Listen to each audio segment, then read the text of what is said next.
team of NFU students and students from the University of Philippines. We are going to talk about the path to achieve global happiness. First of all, we will focus on gross national happiness, or GNH, of a nation. Please look at this graph. This graph compared Japan's GDP and GNH. According to GNH report, Japan's GNH is quite low among other developed countries. We wanted to know the reason behind this event. Elderly people often say that Japan's society was better than today's generation. Why do elderly people say that? One of the reasons is here. After World War II, Japan started reconstruction and they helped each other to build a peaceful and politically stable country, denoting all. People united strength and effort to build such an ideal country.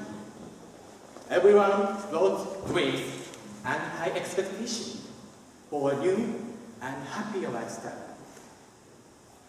The elderly people remember these days when people were working hard with a lot of dreams. However, the economic growth and advancement of technologies had another aspect. This makes the elderly people think those days were better than today. Why do Japanese people feel happier in the past? In the past, Japan experienced economic growth, which led to modernization. People became very dependent with high technology. That's why people among communities to have little opportunity to communicate. While doing daily tasks like washing clothes at the riverside. We are wondering how Japan has changed. We thought of three primary reasons. The first reason is losing a sense of community among the people of Japan. Another reason is weakening family ties in Japan. Lastly, economic centrism.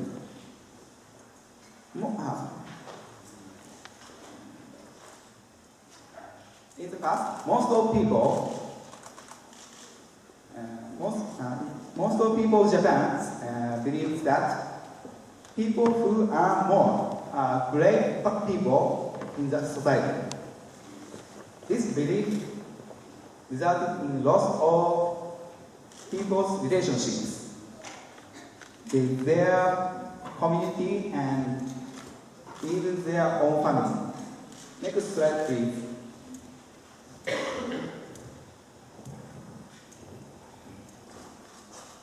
Based on our research, Bhutan is the happiest country.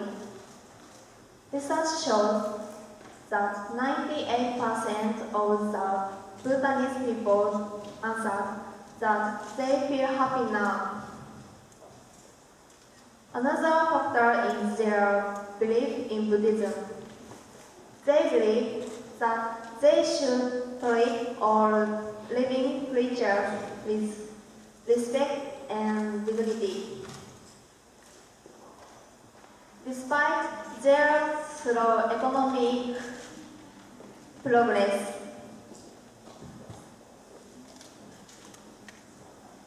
we wonder why they have such a high GNH. We found out that they prohibit the destruction of life. They treat others with respect and kindness, and so on. They think that your happiness is my happiness. Before, Bhutan was a closed country like Japan, but in 1990s, open to their country, but with limitations. This is one way to protect their country from global competition. Bhutan was able to preserve and maintain community power to help each other, which Japanese has lost. If you are happy, I'm happy too. This is the Bhutanese spirit. Once again, good morning, ladies and gentlemen. Just to give you a preview of our previous discussions, our group learned that economic growth doesn't always bring happiness to our nation. Our group also learned that Japan is one of those nations with low perception of happiness.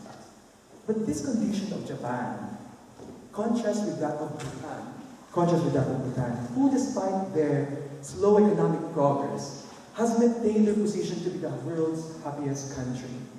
Well, my friends, I think it's about time to look at the case of the Philippines. In the case of the Philippines, we were able to balance both economic growth and the level of happiness. In fact, according to the World Bank and other international financial institutions, Philippines shows good performance in terms of its economic growth. Well, I'm referring to gross domestic product increase and other indicators of economic growth. But whereas in terms of happiness, a survey conducted by the Gallup website shows that out of 148 countries, only two Asian countries, particularly Thailand and the Philippines, entered the top 10 happiest countries in the world. In contrary, Japan ranked only somewhere in the middle of the world's happiness level. Well, my friends, in a nutshell, there are many countries like Japan, United States, and other leading nations with relatively high standards of living and, well, stable economies, but they are not that happy. Well, as far as we are concerned, we the Filipinos are concerned, we are also experiencing poverty and hunger, but I know bit by bit, we are going to surpass all these negativities, all these trivialities in life because of our resiliency, strong faith, hope, love, and kindness to others. But above all, ladies and gentlemen, let me tell you that the secret ingredient of happiness is our collective action, or the working together. In general, our group has learned that the ingredients of happiness have 4 major components. First is economic development. Second is social development. Third is gender and development. And last is women empowerment. One ingredient of happiness is economic development. By economic development, we mean that there should be a trickle-down effect. This means that if there is an economic growth, the growth must be felt by all citizens and not just for the chosen few. If the rich are eating, the poor must eat too. All people must have an access to basic social services like education, healthcare, transportation, and the like. In order to achieve this, countries should avoid neoliberal policies, which include 3 basic tenets, namely commercialization, privatization, and regulation. Basically, this means that countries should avoid full ownership of basic social services like education, transportation, water, electricity by foreign companies. One remedy to this is national industrialization. We have to invest in our local economy. We have to give priority to our local products rather than those of the foreign ones. Alright. Alongside economic development is social development. When we talk about the social development, we talk about 2 major components. First is the improvement in the Human Development Index, or HDI. The other one would be in the fulfillment of the Universal Declaration of Human Rights. But let me talk first about the fulfillment or improvement in the Human Development Index, or HDI. When we talk about the Human Development Index, or HDI, we are talking about the 3 major tenets or thrusts. First is the life expectancy, or having longer lifespan. Second is literacy, or the ability to read and write. And last one is sustainable income for every citizen to live. The other one would be the fulfillment of the Universal Declaration of Human Rights. When we talk about the Universal Declaration of Human Rights, it asserts that every citizen, all of us here, he or she, not considering his or her religious affiliation, political affiliation, gender, identity, race, or ethnicity, he or she has inalienable rights and has inherent worth and dignity. Next ingredient is gender and development. This involves non-discrimination of people regardless of his, her sexual preference and the identity. Also, it involves equal allocation of opportunity among men and women. And lastly, ladies and gentlemen, women empowerment. Despite the age of modernization, women empowerment remains to be a struggle in many countries. Some societies still connect the word woman to words like weak, inferior, submissive, housewife to her husband, and mother to her children. But in order to achieve a genuine happiness, we should break these stereotypes among women. Nations should start recognizing the greater capacity of women to be partners in development and in nation building.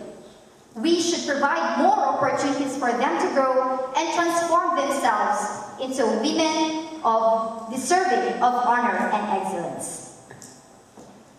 There it is, ladies and gentlemen, the ingredients of happiness from the perspective of Japan and the Philippines. Economic development, social development, gender development, and women empowerment. If only nations would buy the recipe, we will be right on the path towards global happiness, probably not today. But in the coming years, from the future generation. Once again, we are from Nihon Fukushi University. And we are from the University of the Philippines. Thank you for listening.